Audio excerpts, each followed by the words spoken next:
भारतीय राष्ट्रीय आंदोलन के अनूठे योद्धा और भारत के प्रथम राष्ट्रपति देश रत्न राजेंद्र प्रसाद की 138वीं जयंती शहीद सुखदेव सिंह समन्वय समिति द्वारा हर हर महादेव चौक पर मनाई गई। उनकी आदमकद प्रतिमा स्थल पर मनाई गई, जिसकी अध्यक्षता शिक्षक नेता अमरेंद्र कुमार सिंह ने की। इस कार्यक्रम में बेगूसराय के जिला अधिकारी व अनेक पदाधिकारियों ने भाग लिया।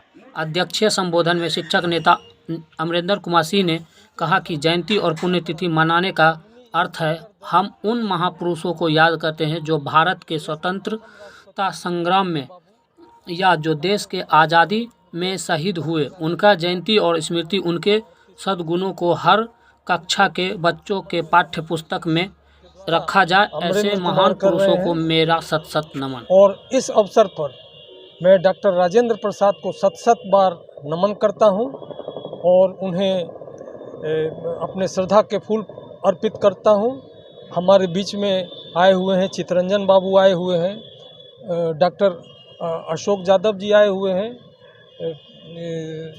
देहदान समिति के सुशील जी हैं और अलख निरंजन बाबू हैं, राजेंद्र बाबू हैं और पुष्कर जी हैं और उमेश पटेल जी हैं, तमाम, और सीताराम शास्त्री जी हैं। तमाम विद्वतगण यहाँ उपस्थित हैं। राजेंद्र, हाँ तो बोलो। हाँ, हमारा ये कहना है कि राजेंद्र बाबू जी जो थे वे आज़ादी की लड़ाई में और स्वतंत्रता संग्राम के में एक विशेष महत्वपूर्ण कड़ी के रूप में जाने जाते हैं। 1917 में जब गांधी जी ने चंपारण यात्रा किया था तो वे उनके साथ हो लिए। चलती हुई वो अपने वकालत को छोड़ करके स्वतंत्रता आंदोलन में वो कूद पड़े। 1920 से 22 में असहयोग आंदोलन में भी उन्होंने अपना निभाया और 1931 में वो जेल भी गए। कहने का अर्थ ये है कि आज उनकी प्रासंगिकता और बढ़ गई है। आज देख रहे हैं कि राजनीति कितना पतन की ओर चली गई है। लोग कुर्सी के लिए संविधान का मखौल उड़ा रहे हैं। पहले लोग आते थे देश सेवा के लिए, अपने त्याग के लिए, बलिदान के लिए, लेकिन आज अपने स्वार्थ के लिए आ रहे हैं। तो हम लोगों को ये देखना है, हम लोगों को ऐसे आदमी को चुनना है, सरकार को ऐसा सरकार को बनाना है जो स्वार्थी सरकार नहीं हो, देश के जनता के लिए काम करे, देश के जनता के विकास का काम करे और इस देश को मजबूत बनाए। संविधान निर्माण में भी उनकी महत्वपूर्ण भूमिका थी। डॉक्टर भीमराव अंबेडकर को उन्होंने उचित व्यक्ति समझा और उन्हें यह जिम्मेदारी सौंपी कि वे संविधान बनाए। और आज डॉक्टर अंबेडकर के चलते ही कितने लोगों को, जो समाज के दलित पिछड़े, बहुत पिछड़े लोग थे, वे आज यदि आगे आए हैं तो उनकी भी बहुत बड़ी देन है। और ये सब विचार डॉक्टर राजेंद्र प्रसाद का ही था। इन्हीं शब्दों के साथ मैं अपनी वाणी को विश्राम दूं। आज राजेंद्र बाबू की 138वीं जयंती मना रहा हूँ शहीद सुखदेव सिंह समन्वय समिति द्वारा। मैं 1982 से मना रहा हूँ। दिल में है कि विश्व लेवल के महापुरुष के मैं जयंती मनाता हूँ। खासकर मेरे देश में, राज्य में, जिला में अच्छे समाज में काम करते मैं उनका जयंती मनाता हूँ। आदमी कम ही क्यों ना आवे, इसके लिए कोई गम नहीं है। मैं जयंती मनाता हूँ। इसका उद्देश्य मेरा है कि आज के बच्चों ये जान जाए कि राजेंद्र बाबू क्या थे, श्री बाबू क्या थे, पटेल जी क्या थे, हमारे देश के प्रथम प्रधानमंत्री जवाहरलाल नेहरू क्या थे। अनेक महापुरुष के बारे में अब किताब में भूलते लोग जा रहे हैं, इसलिए याद करते हैं। इतना कहकर आज ये कार्यक्रम मैं हर वर्ष की भांति इस वर्ष भी यहाँ मनाया, जिसमें जिले के तमाम पदाधिकारी भी इसमें आए। तो जिला पदाधिकारी आते हैं, माल्यार्पण कर चले जाते हैं।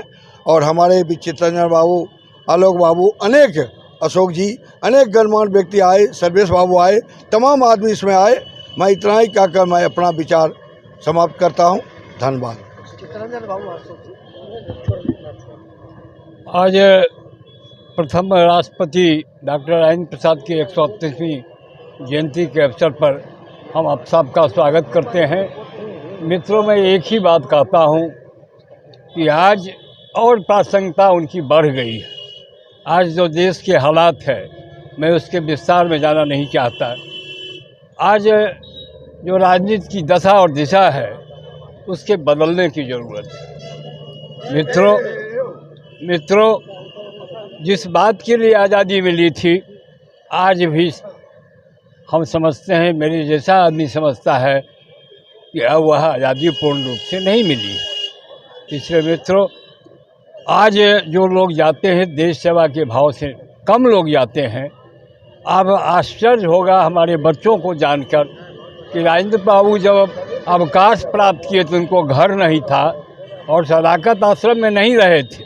उसके बगल में ब्रज किशोर भवन था, उस भवन में वो रहने लगे थे और ये हालत है। आज एक विधायक, मैं किसी की चर्चा करना नहीं चाहता, जो नहीं है, जिसको अरबों की संपत्ति नहीं, आए दिन पदाधिकारियों पर जो भ्रष्टाचार का आरोप लगता है वह देखिए आज देश कहाँ जा रहा है।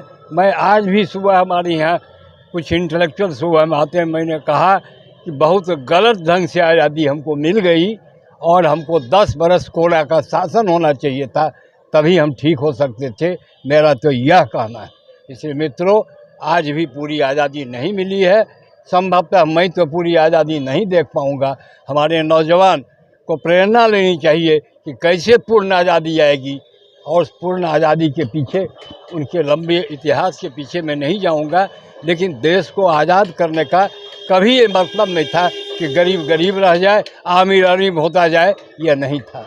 आज सब लोगों के लिए ये बड़ा दुखद स्थिति है। जो भ्रष्टाचार सुरसा, ऐसा मैं तो मुख्यमंत्री को कहता हूँ कि ब्लॉक और थाना और अंचल को अगर ठीक कर दिए तो राम राज आ जाएगा। आज देख लीजिए, कोई भी एक आदमी नहीं कर सकता है कि हम अंचल में जाके अपना काम करा लेंगे, ब्लॉक में जाके काम करा लेंगे, थाना में करा लेंगे।